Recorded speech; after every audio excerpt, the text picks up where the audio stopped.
The move is finally complete, yet Charles, my father-in-law, utters his disdain without bothering to address me by name. His usual arrogance is unmistakable, and though he doesn't explicitly call me out, it's evident he's directing his words at me. I've endured his attitude until now, but I've reached my limit. As I paused from wiping the table, I shoot a defiant glare at Charles, who doesn't even bother to meet my gaze. "I'll be out by today," I declare, and Charles responds with a mocking laugh, reveling in his satisfaction. His words cut deep, branding me as a mere parasite and trash. He envisions a life refreshed once I'm gone, oblivious to the profound changes his own lifestyle has undergone over the years. Allow me to introduce myself. My name is Grace, and I recently turned 40. I'm married to William and currently residing with my in-laws. Despite several years of marriage, we remain childless, and there's no intention or possibility of having children.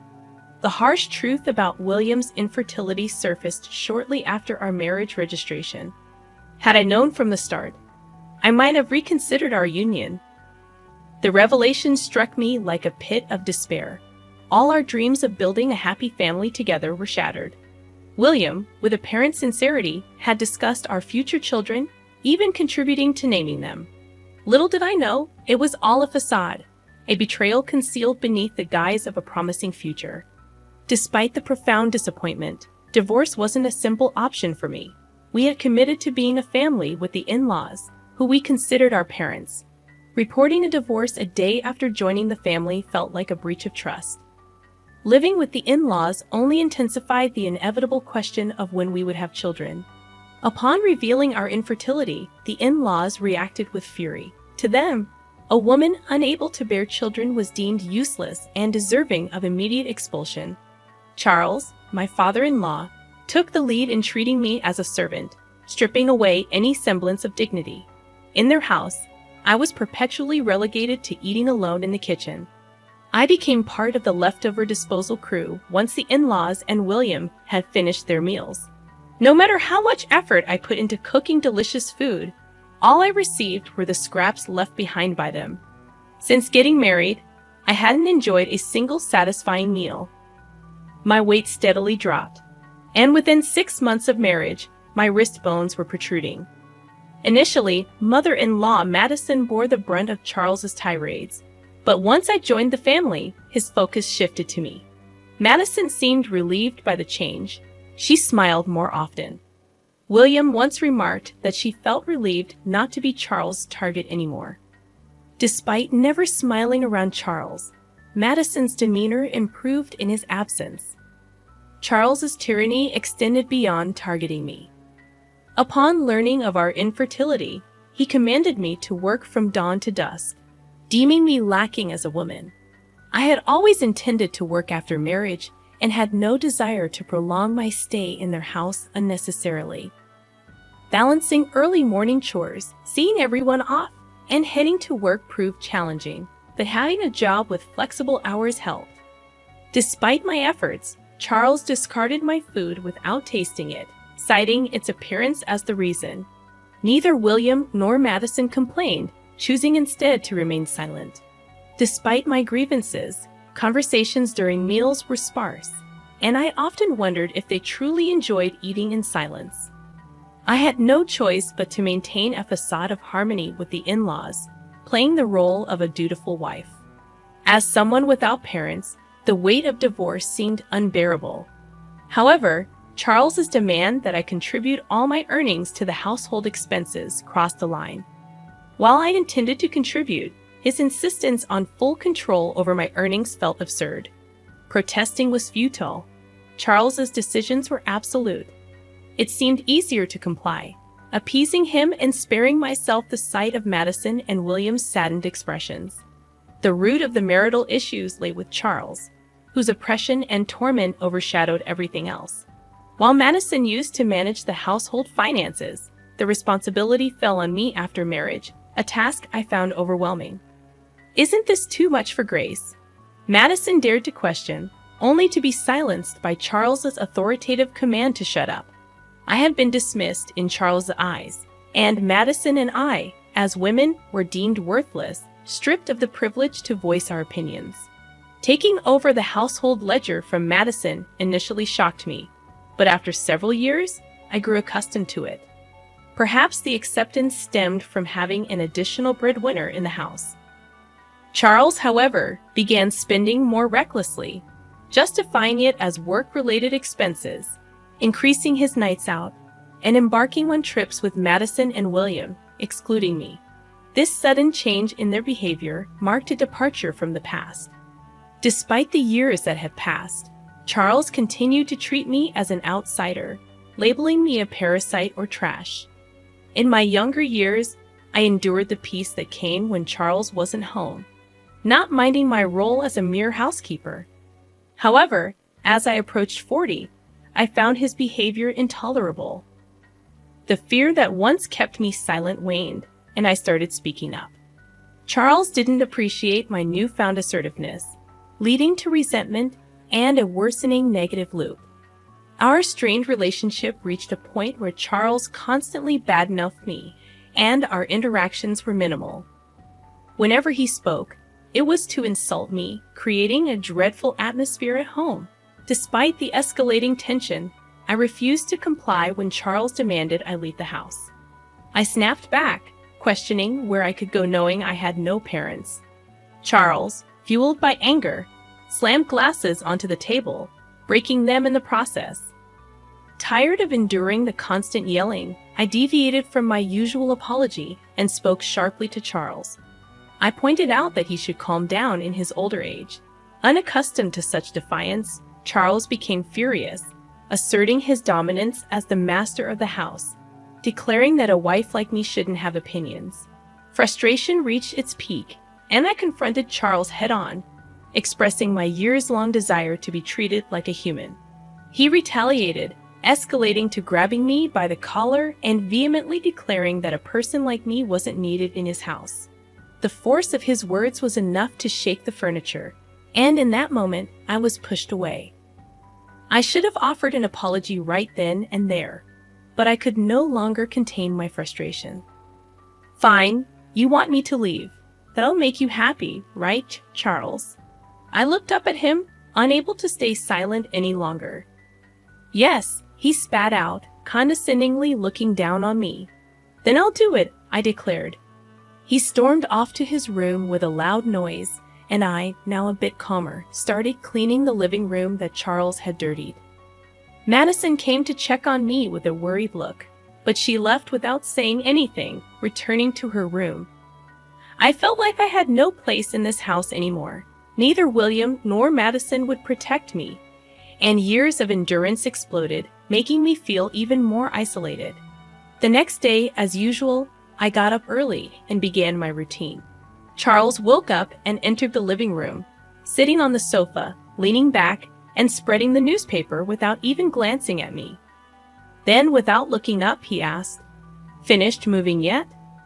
There was no way I could have moved out so soon after yesterday's events. I didn't even think he was serious. I thought it was just a drunken outburst, not something he meant. This was about leaving the house, right? "When will you leave? You have no right to live here anymore," Charles said, still not looking at me. I stopped wiping the table and turned to face him. If he was serious about wanting me to leave, then I would respond seriously. "I'll be out by today," I declared. Madison, who was listening nearby, froze, her worried gaze falling on me. It was clear that once I left, Charles would target Madison again, and she didn't want me to go. However, Charles insisted on my departure, and I had no other option. Charles laughed loudly, likely satisfied that he was getting his way. I rushed out of the living room, quickly packed my things, and left the in-laws' house. I hadn't decided where to go, but I felt liberated.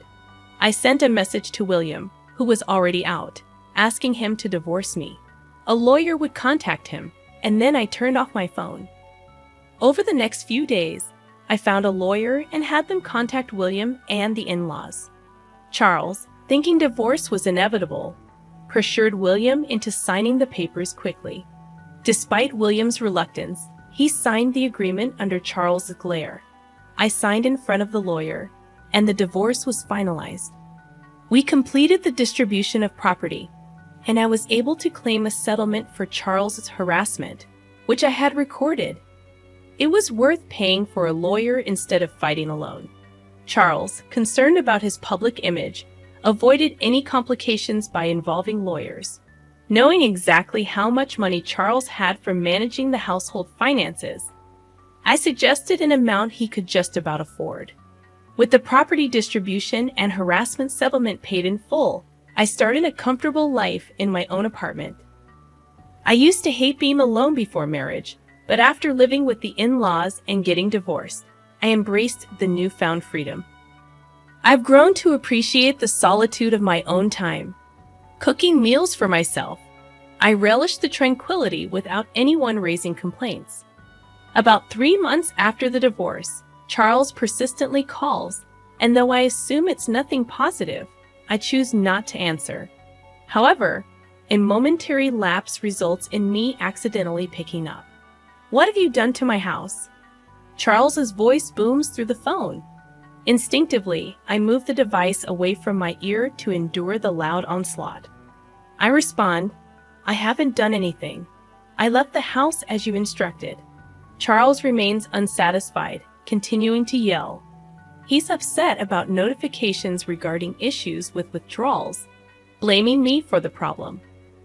I calmly assert that I didn't alter anything and adhered to his instructions, managing and paying everything due. As the realization of why Charles is angry dawns on me, a grin widens on my face. I'm glad he's not here to witness it. Charles, incredulous, questions the financial aspects, asking how much I earned. I recall never revealing my salary details to him. $45,000 take home. I respond. Charles reacts with a sound akin to a squashed frog before falling silent. In truth, my job in sales at an investment trust company involved a commission-based salary, influenced by the returns generated for investors. Unfortunately, much of it vanished due to Charles' extravagant spending. However, I had wisely invested the inheritance from my parents, bringing in some income.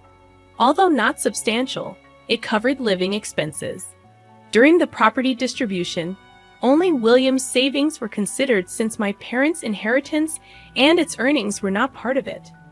Charles, insistent, questions whether the standard of living before marriage was the same. As I press on, he begins to get angrier. In the midst of his tirade, I couldn't help but laugh at his absurd demand. With Charles yelling to keep contributing money to the house, I retort, "You're the one who ruined it. Why should I, no longer a family member, give you money?" I chuckle half-heartedly, and amidst my laughter, I heard something shatter on the other end. Another one of Charles's tantrums. The realization that I no longer had to clean up after his outbursts made me almost wish he would break more. We were strangers now, no longer family or anything remotely close. I urged him not to act like family and advised him to manage his own finances, leaving him just enough to get by. With that, I bid him goodbye and ended the call. I anticipated more calls, but none came. I thought maybe he was remorseful, but it became apparent that wasn't the case. Perhaps he felt ashamed for not being able to make payments and resorted to ordering William and Madison to borrow money from financial institutions, plunging them into further debt. While payments were made, their unwillingness to change their lifestyle perpetuated the cycle of accumulating more debt each month. I learned about this when William pathetically contacted me, even expressing a desire for reconciliation. Furthermore, William proposed cutting ties with Dad and getting back together. However, such a suggestion seemed hypocritical coming from someone who never stood up for me against Charles' harassment. Despite choosing to stay with William, knowing we couldn't have children, he never protected me. Returning to him was not on my agenda. Charles might have felt suffocated, but that was no longer my concern. I wish they understood the consequences of their actions and endured the suffering now. The in-laws struggled with debt, yet they couldn't bring themselves to reduce their lifestyle standards. Charles, now a contract worker with a reduced salary, joined Madison and William in part-time security jobs. It wasn't just Charles. It was also Madison and William, persisting in maintaining their living standards despite being at their limits. I used to be desperate to protect William, but now I lived for myself. At 40, having children might be challenging, but I remained open to the possibility. Before the divorce, waking up felt like a chore, but now I woke up feeling refreshed, eagerly anticipating a better future in my new life.